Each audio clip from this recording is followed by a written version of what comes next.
नमस्कार। अनुभव की सीढ़ी के सभी दर्शकों और श्रोताओं को मेरा प्यार भरा नमस्कार। मित्रों, आज सप्ताह की पुस्तक के रूप में मैं जिस पुस्तक की चर्चा करने जा रही हूँ उसका नाम है महारानी सत्यवती। पौराणिक नवाचार के लेखक श्री सुधीर निगम द्वारा लिखी गई यह औपन्यासिक कृति महारानी Satyavati India net books Noida से प्रकाशित होकर आई है। इसमें 228 पृष्ठ हैं। पेपर बैक इस पुस्तक का मूल्य 300 रुपये है और साजिल्द पुस्तक का मूल्य 350 रुपये है। इसके पूर्व भी लेखक के 2 नवाचार उपन्यास मैं धृतराष्ट्र और धर्मात्मा विभीषण प्रकाशित हो चुके हैं। इसके अतिरिक्त शोधपरक ऐतिहासिक उपन्यास हेलन की आत्मकथा, क्लियोपेट्रो, रोम सम्राट नीरो की डायरी, सिकंदर, मिस्र की महारानी हातशबसूत और एक निबंध संग्रह अनूठे आलेख प्रकाशित हैं। पाठकों में इतिहास के प्रति रुचि जागृत करने के लिए ऐतिहासिक लेखों का निरंतर लेखन तथा विविध विषयों पर लगभग 400 लेख आपके प्रकाशित हो चुके हैं। कहानियाँ आज भी प्रकाशित हैं।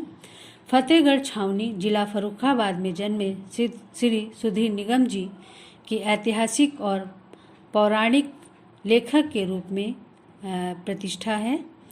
वर्ष 2019 में उत्तर प्रदेश सरकार द्वारा आपकी औपन्यासिक कृति मिस्र की महारानी हातशबसूत को प्रेमचंद पुरस्कार से सम्मानित किया गया। स्वर्गीय प्रभाकर श्रोत्रिय के शोध प्रबंध कृति भारत में महाभारत की माने तो महारानी सत्यवती और मैं धृतराष्ट्र पर देश के किसी भी प्रकार की कोई पुस्तक नहीं लिखी गई है। यह तथ्य महारानी सत्यवती को अनूठा बनाता है। यहाँ पर 2 शब्द नवाचार पर भी कह देना समीचीन होगा। अधिकांश पौराणिक कथाओं में चमत्कार पैदा करने के लिए मिथकों का प्रयोग किया जाता है। इन चमत्कारों को हटाकर कथन को तार्किक बनाकर आधुनिकता के निकट लाना ही नवाचार है। इससे मूल कथानक पर कोई व्यवधान नहीं पड़ता। इस उपन्यास का एक उदाहरण मैं देना चाहूँगी कि अपने पिता शांतनु के लिए आजीवन अविवाहित रहने की दृढ़ प्रतिज्ञा देवव्रत करते हैं। उस समय आकाशवाणी होती है, भीष्म भीष्म भीष्म। इसको लेखक ने इस प्रकार से स्पष्ट किया है कि वन में तपस्या करने वाले कई ऋषिगण भी वहाँ पर उपस्थित थे। उनमें से सबसे वृद्ध आकाश नामक ऋषि की वाणी गूंजी, ऐसी भीषण प्रतिज्ञा करने वाले देवराज, आज से आप भीष्म के नाम से जाने जाएंगे। यह आकाशवाणी का नवाचार है, क्योंकि आकाशवाणी एक मिथक है। लेखक ने बड़ी सावधानी से सत्यवती के पात्र को गढ़ा है। भोली युवती से लेकर महारानी फिर राजमाता के पात्र को बड़ी कुशलता से दिग्दर्शित किया गया है। शांतनु की मृत्यु के बाद एक प्रकार से सत्ता उसके हाथ में आ गई और भीष्म जैसे महान राजपुरुष को उसने अपने निकम्मे पुत्र के लिए काशी से 3 कन्याओं को हरण करने के लिए बाध्य किया। लेखक ने इन कन्याओं का ब्रेन वॉश करने के लिए पूरा एक अध्याय लिखा है जो बड़ा ही रोचक बन पड़ा है। मैं एक अंश पढ़ती हूँ। अंबिका और अंबालिका की ओर स्निग्ध दृष्टि डालते हुए राजमाता ने कहा, भयभीत मत हो अंबिका अंबालिके, अभी तुम वयसंधि की किशोरी हो। धीरे धीरे प्रेम में तरुणी का रूप धारण कर लोगी, तब कुछ भी अनुचित न लगेगा। अभी हमारे कुछ सरल से प्रश्नों का उत्तर दो। पहला प्रश्न है, क्या तुम अपने पिता के पास काशी लौटना चाहती हो?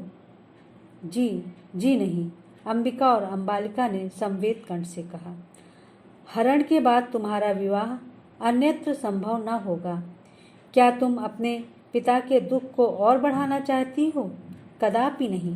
वे दोनों एक दूसरे के और निकट आ गईं। क्या हस्तिनापुर के गौरवशाली राजवंश को तुम हेय समझती हो? नहीं राजमाता। उन्हें लगा कि राजमाता किसी अदृश्य आकर्षण पास से उन्हें खींच रही है। ये उदाहरण है।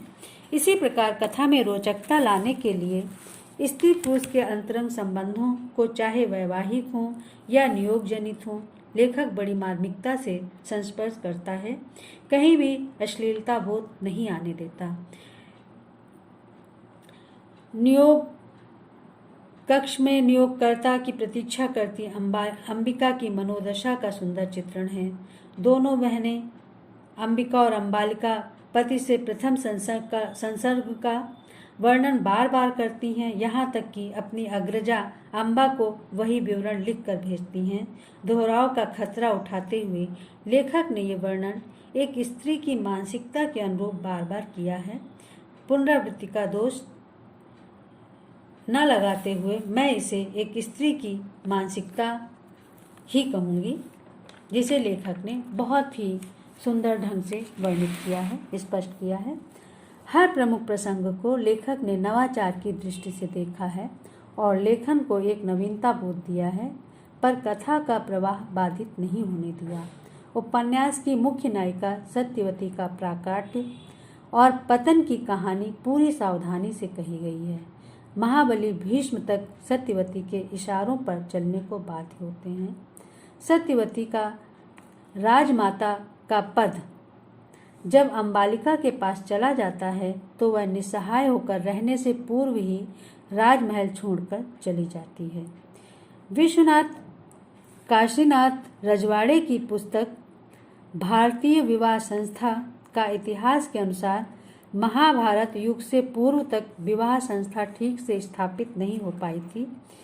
उसी के फलस्वरूप भीष्म एक ओर कन्याओं का हरण करते हैं तो दूसरी ओर माद्री को खरीदते दिखाई देते हैं। पशु मैथुन भी पूर्व काल में प्रचलित था, उसके अवशेष महाभारत तक चले आए हैं और कर्दम ऋषि के प्रसंग में उसे देखा जा सकता है। देवता के संयोग से संतान पैदा नहीं हो सकती है, इसके स्थान पर कुंती और माद्री को नियोग से पुत्र उत्पन्न करते देखा जा सकता है। जहाँ तक उपन्यास की भाषा की बात है, अत्यंत संस्कृतनिष्ठ तत्सम शब्दावली से युक्त भाषा का प्रयोग किया गया है। ऐसा लेखक ने, मुझे लगता है कि काल बोध कराने के लिए अपनी भाषा में संस्कृतनिष्ठ भाषा का प्रयोग किया है।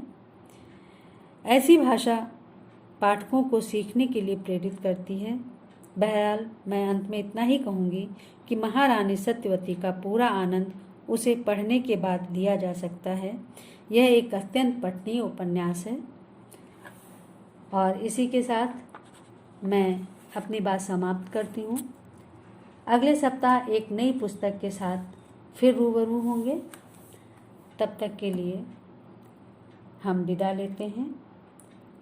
बहुत बहुत आभार, बहुत बहुत धन्यवाद। नमस्कार।